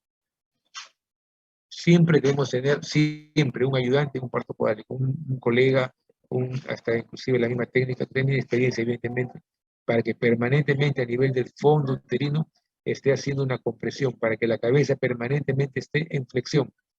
Si la cabeza entra en deflexión, estamos con problemas, porque va a haber trastornos ahí relacionados en la parte llamada expulsión de cabeza última. Por un lado estamos ayudando a la parte de tracción por vía vaginal, y por otra parte tenemos el mecanismo de compresión o compulsión de la cabeza a nivel del fondo uterino. Ambos maniobras tienen que ser simultáneamente practicadas en el momento de trabajo de parto. Tenemos la maniobra de brazo para hombros y cabeza, de Payot de Rodo para los hombros y la de Morisot para la cabeza, básicamente. Tenemos acá la maniobra de brazo, por ejemplo. Se colocan ambas manos sobre el tronco, como en este caso de acá, ambas manos sobre el tronco fetal. Las palmas de las manos quedan sobre el torso fetal, como están mencionando acá, y los dedos pulgares sobre los muslos. Y esto vamos haciendo una tracción hacia abajo y hacia arriba, para favorecer que después pueda bascular la cabeza con el cuello fetal y salga el polo, salga el producto finalmente hacia la sínfisis materna. O sea, la espalda del producto va hacia la sínfisis. Muy bien, sigamos por acá. Esta es la maniobra de Payot, que básicamente consiste en descender el brazo, se introduce el índice y el pulgar de la mano homónima, en este caso la mano izquierda, mano derecha, hacer el producto, y se requiere descender este brazo. Miren ustedes cómo está actuando esta maniobra. Una maniobra que en la parte final, ya en la parte, cuando tenemos la evidencia de que este brazo se ha extendido. Normalmente los brazos están flexionados.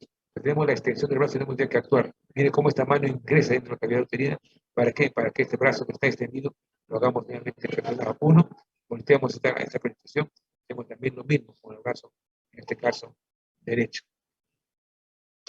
Extracción hasta abajo del brazo, se sobre la cara del feto. ¿Cuál es la complicación aquí? La fractura del húmero. En último caso, una fractura de húmero, una fractura de clavícula, pues quedan compensados más adelante porque se ha logrado separar. Por tiempo también, cuando pasa mucho tiempo, tenemos problemas ya de irrigación y de oxigenación fetal. Son maniobras también en la parte final del exclusivo. Cuando vemos que no está bajando adecuadamente la presión y tenemos la evidencia de que los brazos están extendidos dentro de la cavidad uterina. Y finalmente la maniobra de Morisot. La mano izquierda, en este caso, el bebé cabalga de toda la mano izquierda del examinador. Con los dedos acá bajamos la barbilla para que permanentemente permanezca en oxipusia. Y de lo que les mencionaba acá, una mano permanentemente comprimiendo la cabeza para que esté permanentemente flexionada. Esta mano aquí agarra el cuello y tracciona el cuello junto con la parte de la mano inferior para que la cabeza esté permanentemente flexionada y podemos tener finalmente la salida del cuello. ¿Cuáles son las patologías asociadas? La prematuridad, 20-40%, no personas congénitas. La paciente previa 7 veces mayor en vértice.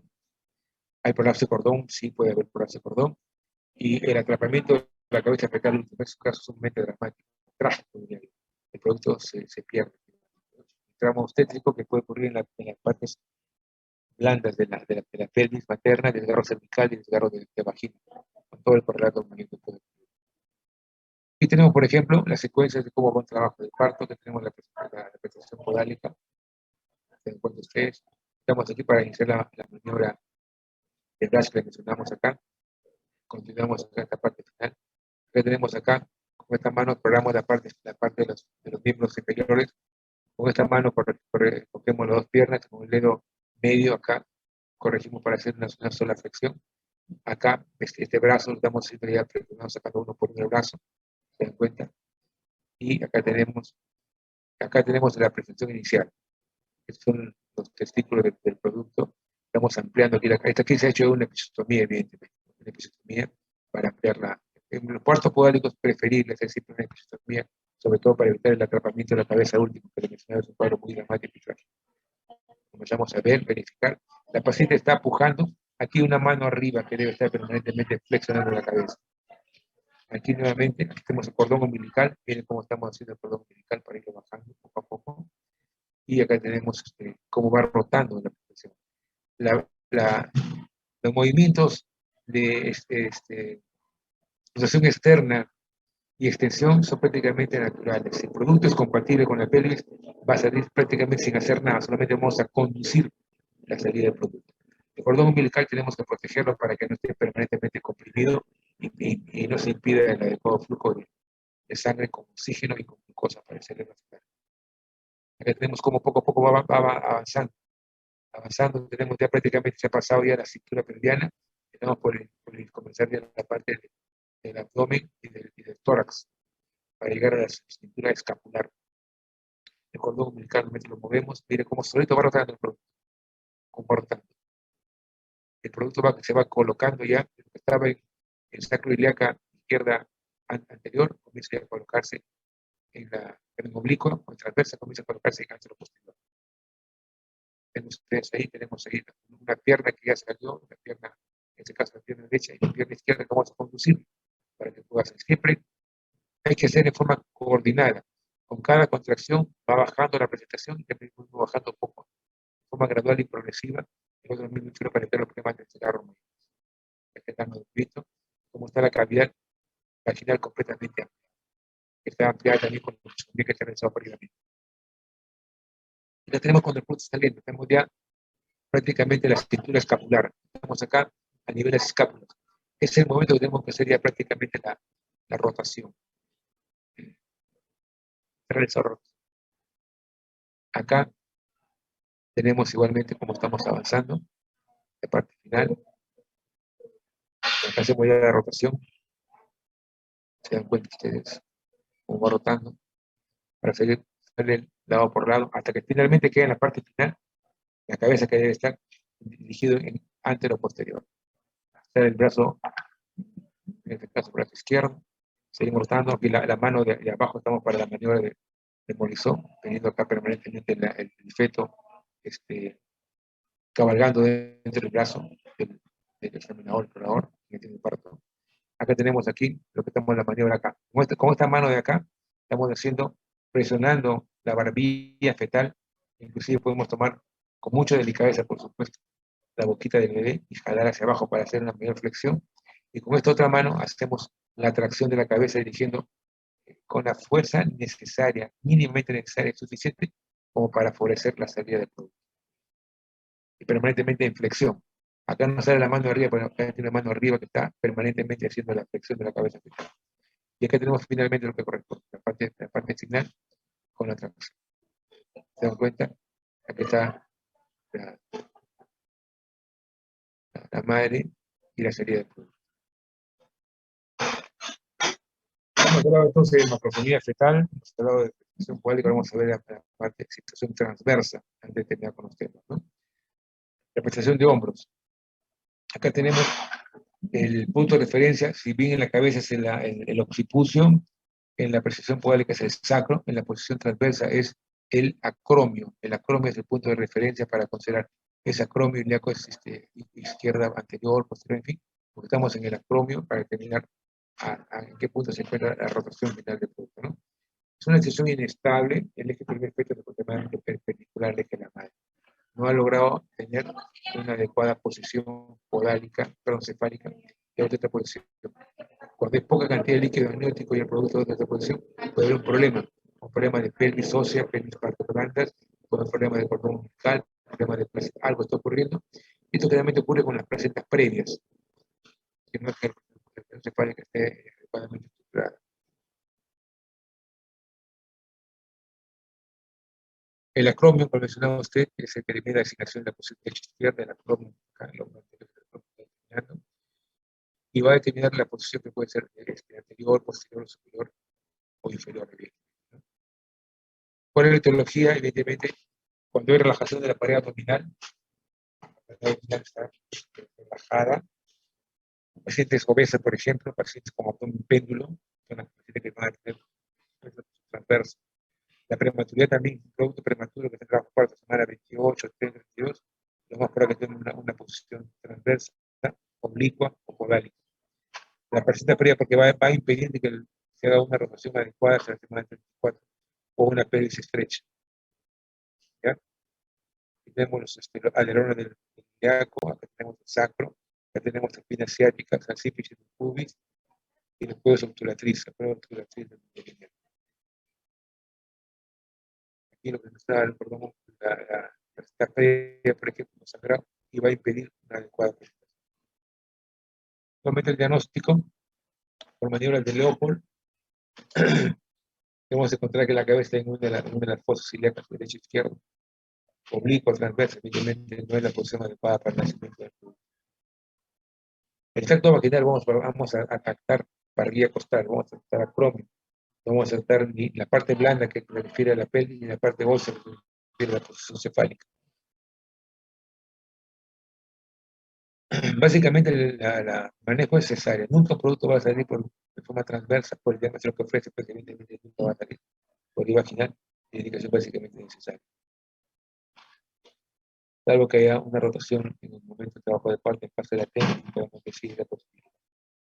Sobre todo en presentaciones prematuros de términos, se puede dar el caso, sí, pero hay que estar siempre atentos acerca de la rotación o no del producto dentro de la cavidad uterina en la fase latente de trabajo de parto. Y el cuarto problema de tóxicas se refiere a las anomalías de deflexión, que como mencionamos en la clase anterior, se refiere básicamente al momento en que el producto ingresa en el canal. Cuando en lugar de tener una buena flexión, acordemos acomodación, descenso, flexión, acá tenemos no hace una adecuada flexión. Ingresa al canal de parto con un grado de deflexión. Tenemos tres tipos de deflexión. Ese de vértice, que era lo normal, de vértice. normal. Luego tenemos acá la posición de bicipucio, la posición de frente y la posición de cara finalmente. Cada uno con su parámetro de evaluación. Vamos a ver cómo va entrando acá el método anterior izquierdo, el método anterior derecho y el método posterior derecho en este caso, por ejemplo. Estos son los parámetros de evaluación que tenemos básicamente. Vienen en esta dimensión. El subocímetro problemático, cuando la presentación viene en vértex, se puso la presentación más adecuada. Subocímetro problemático. El segmento pragmático. El segmento no está graficado acá, pero acá de la posición segmento al plano. También mide 9.5 centímetros. Es la posición de cara que podría haber la posibilidad de manejar. El occipito frontal, de acá, la posición de frente, 12.5 centímetros. Cuando sabemos que la presentación, el diámetro del posterior de pelvis admite máximo 9.5 centímetros. Eso tampoco va a poder ser. Es un parto por vía vaginal. Y parietal y temporal son las medidas que debemos considerar. Según la flexión, el bregma, que es la flexión mínima de primer grado, el de frente, que no está graficado acá, y el de cara de flexión máxima, ¿cierto? El vértice es normal, con circuncio, acá, y la cabeza completamente fija. Son los 3 grados de flexión, falta aquí un grado. La más común es la de vértex, prácticamente el 95% de casos de partos es básicamente de vértex. Y el diámetro que se ofrece es el subocímetro bremático, diámetro pequeño, 9.5. Subocímetro bremático que está acá. La bregma es militar, ocurre en 1/73. Esta es la posición bregma, la cara ocurre en 1/600, y la de frente ocurre 1 cada 500 a 4.000 partos. Dependiendo del grado de flexión, vamos a saber si hay o no posibilidades de un parto por vía vaginal. La de bregma y ofrece acá su diámetro de 12 centímetros. Las causas son básicamente el feto macrosómico, estrechez pélvica o problemas del cordón umbilical. En el tacto vaginal se identifica la fontanela bregmática. Normalmente uno identifica siempre la fontanela, el occipucio del vértex, la fontanela lamboidea, que es la que está acá, en la parte posterior. Cuando está completamente flexionada, uno agarra esta parte de acá. Pero cuando uno toca el bregma, la parte de acá, estamos acá en una presentación de un primer grado de flexión. Ofrece acá el diámetro occipito frontal, que mide 12.5 centímetros. Este diámetro de acá no va a pasar jamás por un diámetro anteroposterior de la pelvis, que es aproximadamente 9.5, que sí pasaría un diámetro de presión de vértex, que es el suboccipito bremático, que mide 9.5. En estos casos, presión de bregma, el parto vaginal si es pequeño, con una cesárea es normal o compatible, por lo menos.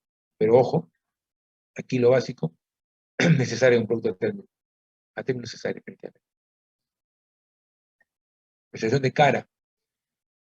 El suboccipito, el submento bregmático, 9.5 centímetros.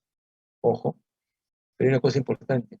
El mento posterior persistente, o sea que está presentando un mento posterior, es motivo para hacer el necesario.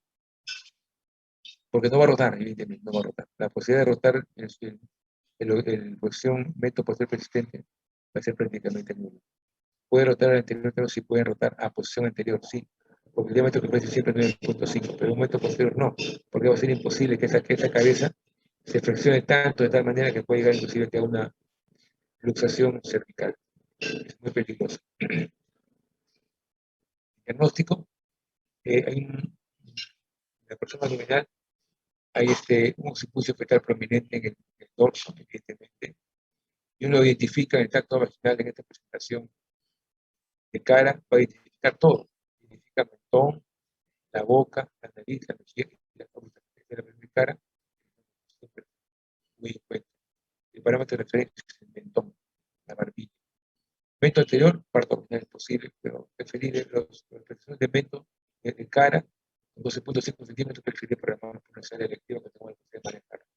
El mento posterior siempre es necesario. Claro que ocurre una rotación interna, pero es muy difícil. El mento y la mento transversa, igual también, se puede rotar antes posterior, sí, pero si no, evento posterior persistente, si ponemos siempre la causa absoluta de indicaciones necesarias. Presentación vento posterior persistente que no rotaba para nada. Y la de frente, que tenemos acá, el diámetro occipito-mentoniano. Occipito-mentoniano, 13.5. Igual, la de frente definitivamente no va a poder salir. Pero aquí dice, según evolución, si es un feto pretérmino que está con un producto que pesa 2 kilos 200, podríamos dar la posibilidad de salir. Pero ojo, un producto de término mide 13.5 centímetros. Entonces la de frente y la de cara, la occipucio se va a salir, definitivamente. La presentación bregmática puede salir por vía vaginal, pero considerando la parte de la proporcional cefalopélvica. La de frente y la de cara, con mucho cuidado de notificar la posibilidad de salida del producto si tenemos en cuenta los diámetros que se presentan. Acordemos el atrio posterior de la pélvica materna es 9.5, pero que cambia, tenemos 13.5 centímetros, mayor inclusive que la de cara, tampoco va a salir por vía vaginal. Estamos acabando ya la presentación del tema del día de hoy y se refiere básicamente al diagnóstico del proceso insatisfactorio del trabajo de parto. Estas láminas son finales prácticamente, como en la parte de la clínica, hacerlo en el trabajo de parto, cuando hay detención o enlentecimiento en la dilatación y el descenso, paciente deshidratada, acordemos cómo manejar este tipo de problemas, un dolor intenso a nivel de cemento en los pasos de proporción cefalopélvica, se forma aquí una situación, se ve el tema cómo se forma un anillo de conjunción, el anillo de Bandel se llama, porque el útero está ya en una acción incompatible. Hay las contracciones que comienzan a ser, en lugar de ser de arriba hacia abajo, de afuera hacia adentro, y de mayor intensidad, comienzan a ser contracciones irregulares que van cambiando de sentido de orientación, que van de la porción inferior del istmo uterino hacia el fondo uterino. El anillo de rotación de Bandel de proporción cefalopélvica o con un feto grande, por ejemplo. Una presentación flotante nos habla básicamente de una presentación con pelvis no compatible, problemas del motor, hipertonía, hipotonía, ovaria, sistolia, menor número de contracciones en 10 minutos. Acá tenemos, acordemos, el término de sufrimiento fetal cambia por el diagnóstico de riesgo de pérdida de fetal, futura prenotación de colapso y cordón, o por problemas también de distocias, embarazo prolongado, algo está ocurriendo que no ha generado el inicio de la parte como oportuna, y cuando hay superposición del hueso de la cabeza y caput sucedario, cuando hay cabalgamiento, no solamente caput, sino cabalgamiento del hueso de la presentación. Un abdomen péndulo definitivamente es un feto transverso, tenemos que lo contrario. Presión de la encajada flotante de proporción cefalopélvica, en este caso. Anillo de retracción, igual que de proporción cefalopélvica. Caput sucedáneo es una fase inicial, el primer tipo de flexión, presentación de bregma. Y eso acá también igualmente, ya el número 5 se refiere básicamente a una de proporción fetopélvica ya marcada, confirmada, que ya debemos actuar para programar la participación. El diagnóstico es un edema de uterino, tensión de los ligamentos de los ángulos redondos, partograma completamente alterado. No debemos llegar a este tipo de problemas, tenemos que actuar cuando estamos en la curva de alerta todavía, no en la curva de acción. Debemos entrar en la curva de acción, debe ser en la primera hora de la curva de acción. Mientras más tiempo pasa, más peligroso para la madre y para el pelvis no compatible, presentación alta flotante, habla aquí de proporción pélvica o grande para el personal, y las presentaciones anómalas, como mencionaba, presentación podálica, presentación transversa, y los grados de deflexión, de bregma, cara y frente. Hallazgos, estamos por terminar ya la clase. Por ejemplo, un cuello no dilatado con contracciones no palpables es un falso trabajo de parto. No es trabajo de parto, es una oportunidad para encargar un trabajo de parto como corresponde. Un cuello uterino que ha llegado a 4 de dilatación y después de 8 horas contracciones regulares, fase latente prolongada, como lo dice.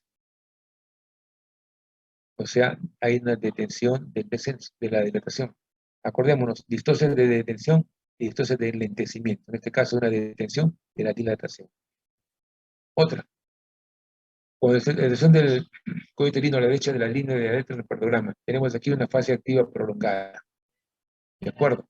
Secundaria y descenso de la parte que se presenta desproporción feto-pélvica. Importante, sabemos cómo manejarlo. Detención secundaria de la acción y del descenso hay obstrucción del trabajo de parto, moldeamiento de la cabeza, tercer grado, cuello edematoso, pinche solamente frente, todo eso puesto para la parte de la clínica, vamos a decir que hay una obstrucción en la salida de proporción y acá hay obstrucción. Tiene que ver con los distorsiones de tensión y de lentecimiento que se da. Esto de acá, básicamente, es una actividad uterina inadecuada. Bradesistolia, hiposistolia o oligosistolia, nos habla acá que tenemos que actuar. Si la pelvis es buena, perfecto, hagámoslo y hagamos una estimulación de trabajo de parto. Si el bicho es bueno, una maduración, pero una estimulación. Si el bicho no es bueno, pero una pelvis es compatible, hagamos una maduración e inducción posteriormente. Si no es de verse con presupuesto anterior, ojo, es una mala presentación. Tenemos acá los grados de defección. Repetimos nuevamente, bregma, frente y cara. Y por último tenemos acá la fase expulsiva prolongada cuando está totalmente dilatado y la mujer no tiene no hay descenso. La pareja está así, -3, -2, -3, -4, algo está pasando. Es un cuadro muy dramático, tenemos que tomar decisiones en ese momento. Acordémonos del tiempo que podemos esperar, máximo hasta 1 hora en una multípara y máximo hasta 2 horas en una primípara. Pero vamos a llegar a esos extremos. Llegamos a 30 minutos de un ramo expulsivo, tenemos que comenzar a tomar acciones. Necesitamos un producto que no va a salir por vía vaginal, por el riesgo moderno que puede ocurrir. Por supuesto, esa paciente que si vamos a meter la cesárea va a tener un riesgo altísimo, muy alto, de hacer infección del sitio operatorio y también una endometritis por operar. Ojo, por todo lo que significa el trabajo de parto en la fase expulsiva. ¿Cómo lo manejamos? Con una vía endovenosa permeable, valor estado de la madre, rotura uterina y cambio de posición de la parturienta. Correcto cuando manejar la estimulación del trabajo de parto con el útero, con la oxitocina, el vacuum extracto cuando está en +2, nunca el vacuum esté en +1, en 0, -1, no. Tiene que estar en la parte final. Cuando tenemos ya la posición de la cabeza visible, tactable, se coloca en la zona parital con una adecuada mecanismo de succión. Hipertónica, sedación, ojo acá, incompatibilidad cesárea, y aquí también básicamente no ensayar maniobras, no hagamos cosas que no lleven a un adecuado término de trabajo de parto. Es peligroso, es contraproducente. Sufrimiento materno, sufrimiento fetal, con todo lo importante. Éxitos. Y acá tenemos la lámina final del trabajo de parto, que es poco a poco manejable. Y lo vamos viendo de acuerdo a cómo se está manejando este tipo de trabajo. ¿Cómo lo manejamos? Factores periponentes maternos y fetales, aquí lo tenemos a la mano, ustedes lo conocen, lo hemos ya mencionado en toda la exposición del día de hoy. Tenemos acá detención del trabajo de parto en cualquiera de sus fases, detención podálica, en la fase, el primer periodo, fase de trabajo de parto latente o activa, el segundo periodo, fase expulsivo. Ojo, hacer siempre un adecuado examen clínico y un partograma. El partograma nos va a salvar siempre de todo. No dejemos nunca de hacer un partograma, que quede como una norma en su conducta de ustedes cuando estén solos trabajando en sus serums. Un partograma no les demora nada, tienen ustedes después la tranquilidad, después de sus cosas normales. Una ecografía, si posible hacerlo de una forma, aprendan también la técnica de ecografía.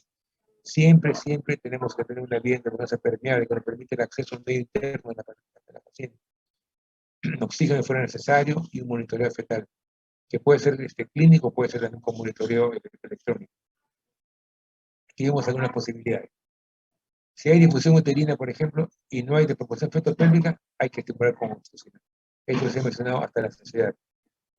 Si la pelvis es compatible, podemos estimular con oxitocina. Si no es compatible, jamás hagamos una estimulación cuando la pelvis no es compatible. Nunca vamos a lograr la expulsión de un producto con una pelvis que no va a permitir la salida en la parte final del posible. Si progresa adecuadamente el parto vaginal y si no progresa, va a cesar. Esta es la parte cuando no hay proporción fetopélvica. Si hubiera proporción fetopélvica, tenemos acá, a este cuadro acá, a la proporción fetopélvica, que puede ser de dos tipos, absoluta y relativa. Es absoluta, cesárea. Si es relativa, corregir el factor causal, sobre todo cuando la posición del producto no es la más adecuada. Esperemos que el producto poco a poco vaya haciendo su acomodación, su descenso, encajamiento, su flexión y rotación interna. Pero no hagamos maniobras para que el producto debe rotar espontáneamente. Estamos todavía hablando del primer periodo de trabajo de parto, que abarca la fase activa. Hasta aquí podemos actuar. Si se corrige el factor causal, el progreso, parto vaginal. Si no progresa, cesárea. En el caso de proceso pélvica relativa con una pelvis límite, un producto normal, o una pelvis normal, con un producto que esté borderline de un feto macrosómico grande.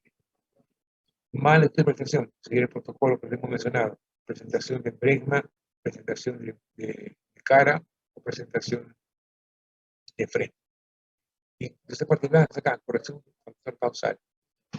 Progreso, parto no hay progreso necesario. La parte blanca se refiere, por ejemplo, a la presencia de una placenta previa marginal, la presencia de un mioma uterino que actuó como tumor previo, la presencia, por ejemplo, de quistes de ovario que son a veces grandes, gigantes, que están incluidos dentro de la cavidad pélvica. Ojos, no se pueden pasar de frente. Eso en términos generales, este cuadro nos habla acerca de todo el diagnóstico, las acciones que debemos tomar en el trabajo de parto. No nos olvidemos, por favor, nunca de hacer una curva de alerta, un partograma, de actuar con esto que les he mencionado a ustedes en términos generales, en resumen, queremos considerar siempre que la quinta causa de muerte materna en el mundo, en nuestro país, es el parto amistoso. La primera es las hemorragias, la segunda el problema de placenta previa, el tercero el problema de infección, y la cuarta es abortos sépticos, y la quinta es partos distóxicos o partos excluidos. ¿De acuerdo? Esto en términos generales, para que ustedes sepan cuándo actuar, hacer su partograma y diagnosticar bien su pelvis materna y la compatibilidad. Y finalmente, quiero dejarles un mensaje, una idea, esta parte de acá. Y es lo que dice acá. Este es nuestro hospital de Almenara, están cordialmente invitados ustedes si quieren hacer internado para poderlo manejar acá. Un hospital con 80 años de trabajo en forma efectiva, donde tengo actualmente el honor de ser jefe de departamento de ginecobstetricia. Quedan cordialmente invitados para ser internados si desean hacerlo en el Seguro Social. El hospital más antiguo del Seguro Social y de mayor capacidad resolutiva junto con el Rivaletti y de complejidad. Y quiero explicarles a ustedes un tema fundamental acerca de lo que mencionó Carlos Alberto Seguín en su libro Tú y la medicina, en el capítulo de la ginecobstetricia, básicamente la obstetricia. Y quiero leerlo pausadamente para que ustedes también lo entiendan. Dice, es también la del obstetra tarea llena de angustia y responsabilidad. Se le confía no una existencia amenazada que se requiere que salve, como los otros médicos, sino dos vidas luminosas, dos seres rodeados no del temor a la muerte, sino de la esperanza de la vida. El éxito después esperado y el fracaso imperdonable. Carlos Alberto Seguín, padre de la psiquiatría peruana, junto con otros grandes exponentes, y un cofundador del Hospital de Almenara allá por el año 40, 42 más o menos. Esta es la clase que hemos tratado de exponerles a ustedes, estimados alumnos, un resumen un poco larga, pero creo que ha sido fructífera a medida que ustedes han entendido los mecanismos que se emplean. Y si no hubiera ninguna otra una pregunta o intervención o aporte, estamos aquí para escucharlos. A nuestra delegada general, Valeria, le pediría en todo caso, si es que en un momento oportuno cree, para tomar la lista, y me envíe la lista de los alumnos que no han intervenido, si es que no hay ninguna pregunta al momento. Escuchamos, Valeria, para que pueda dar el ingreso a las preguntas, o pasamos a la lista de frente, por favor. La clase demora 1:30, que es el tiempo que demora el tiempo que nos han mencionado para la clase, por supuesto, ¿no? No sé si alguno Listo, Valeria, te escuchamos. ¿Una consulta? Hola. Doctor.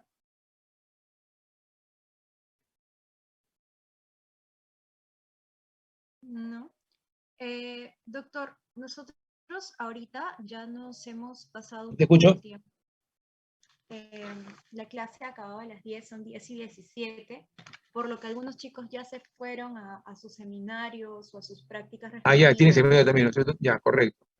Exacto, Entonces, creo que si tú llamamos mira más la presencia de los alumnos y están presentes todos, me envía por favor por mensaje de texto a mi correo, por WhatsApp, para enviar la información a las autoridades, ¿de acuerdo?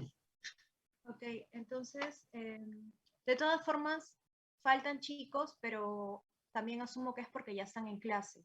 Ya, correcto, está bien.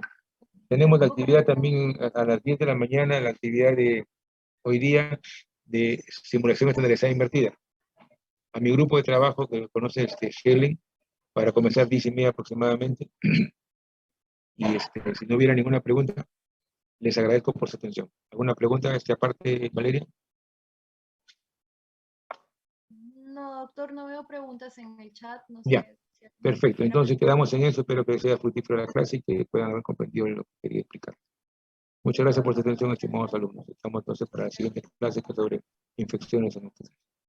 A usted, doctor. Buen día. Cuídense. Gracias, doctor. Gracias, doctor. Espero que hayan entendido, ojalá que el mensaje les haya servido para